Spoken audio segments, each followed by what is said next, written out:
দর্শক, এই ঈদে গরু কেন্দ্রিক নানা রকম রিপোর্ট আপনারা দেখেছেন, যেমন গরুর মোটা তাজাকরণ, গরুর খাদ্য, গরুর লালন পালন, গরুর দালালি, গরুর দরদাম ইত্যাদি নানান বিষয়। কিন্তু এই ঈদ মৌসুমে গরুর কারণে হাসপাতালে দেখা যায় নতুন রোগী। আমরা আজ এসেছি তেমনই একটি হাসপাতালে।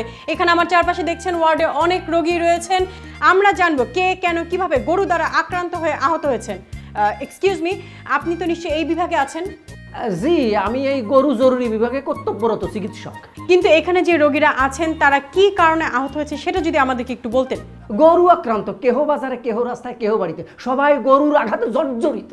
এই যে এখানে যে বেডে শুয়ে আছেন তাদের সম্পর্কে আসলে আমরা একটু জানতে চাচ্ছি। জি, এই যে উনি শুয়ে আছে, ওনার মাজায় ব্যথা, ডিস্ক সরে গেছে। কিভাবে? গরুর গুতায় বাজারে গরুর দাম করতেছিল, পাশ দিয়ে যাইতেছিল আর একটা গরু, ব্যাস ওই গরু মারছে শিং দিয়া গুতা, উষ্টা খাইয়া যেয়ে পড়ছে আর এক গরুর উপরে, সেইখানেও খাইছে আর এক গুতা, ব্যাস ওনার পিছনে 2-3টা হাড্ডি লইয়া গেছে, উনি বিছানায় পইড়া গেছে।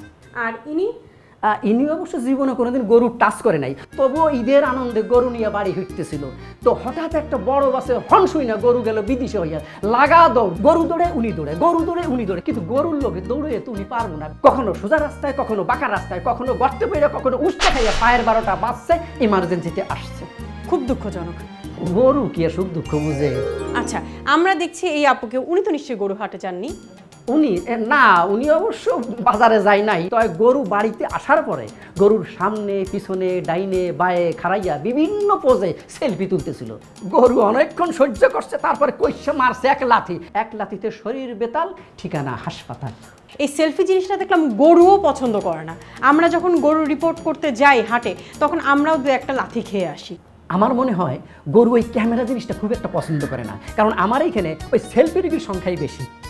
সুতরাং এরপর যারা গরুর সাথে সেলফি তুলবেন তারা অবশ্যই সতর্ক থাকবেন এবং গরু থেকে নিরাপদ দূরত্ব বজায় রাখবেন, নাহলে আপনাকেও হাসপাতালে ভর্তি হতে হবে। আশা করি কেন ভর্তি হবেন সেটা বুঝতে পারছেন। সখিনা বিবি, ললিপপ টিভি, ঢাকা।